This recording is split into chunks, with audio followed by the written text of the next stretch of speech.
after the High Court's Friday 20th September 2024 judgment that declared the National Government Constituencies Development Fund NG-CDF Act of 2015 unconstitutional, with an order for the fund to cease operations at midnight on June 30th, 2026. Clerk, we have quorum. Proceed. Members of the National Assembly on Tuesday, September 24th, 2024 afternoon sitting debated the verdict and its potential implications at length. CDF is an equalizer of development in this country. There are sections of this country who have been left behind, but CDF has brought them to be equal to other areas. Mr. Speaker, this fund is audited by 6 institutions. So therefore, when they say there is theft, I think it's a very wrong notion. If there is one fund that there is accountability for, it is NG-CDF. NG-CDF goes to the constituency with an AIE, with what it is supposed to do, and the money follows that AIE.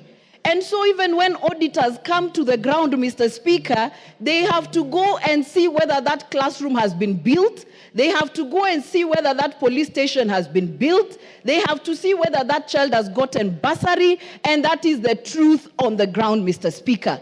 Without CDF, 3/4 of the children of Marsabit today are not going to school. If no CDF, there will not be enough school in the pastoralist areas.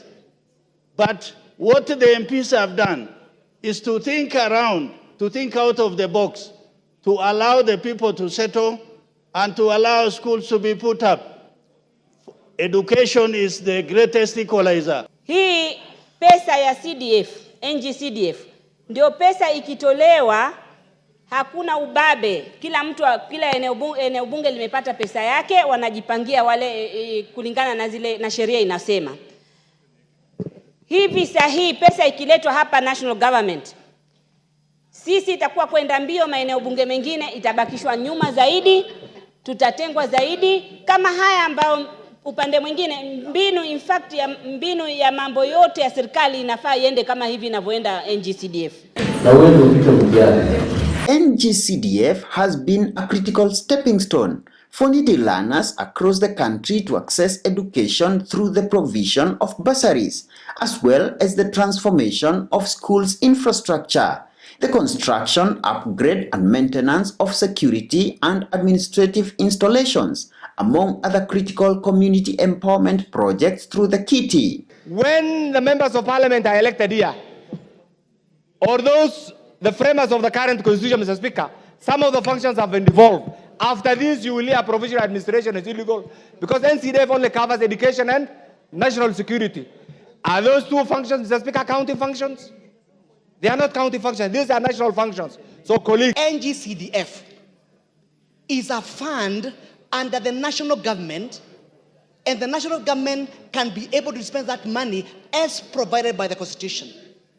Second, Madam Speaker, I noted one of the key drivers of NCDF and success level is because 90% of the fund goes to development, things and tangible things which benefit the common person. In their judgment, the High Court judges had alluded that NG-CDF undermines devolution and violates the doctrine of separation of powers, a finding members of the National Assembly argue should not go unchallenged. I have no problem with separation of powers as espoused by Montesquieu many years back. But Montesquieu does not come from my village Kolo in Rusinga Island. He does not know what people go through.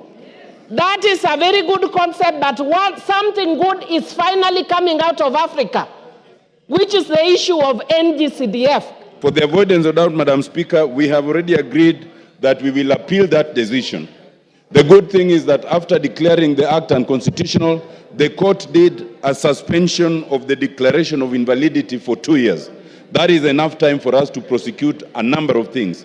It is enough time for us to prosecute the appeal. I want to urge our honorable members, Honorable Speaker, that we make sure this important fund is entrenched in the Constitution, and this House has the power to do that. Ladies and gentlemen, honorable members, the boys in our court, can we do that as soon as possible? Let's put our heads together. Let's get a good law. Let's not blame everyone else apart from ourselves. It's us to blame. We are the lawmakers. Madam Speaker, I support and I hope that we can soon do this to ensure that the CDF is entrenched right inside the Constitution. Sometime next week, I'll avail you a kamkunji to ventilate on the matter, and I want to tell the gracious lady members of constituency county constituencies that ukiona cha mwenzako kinanyolewa chako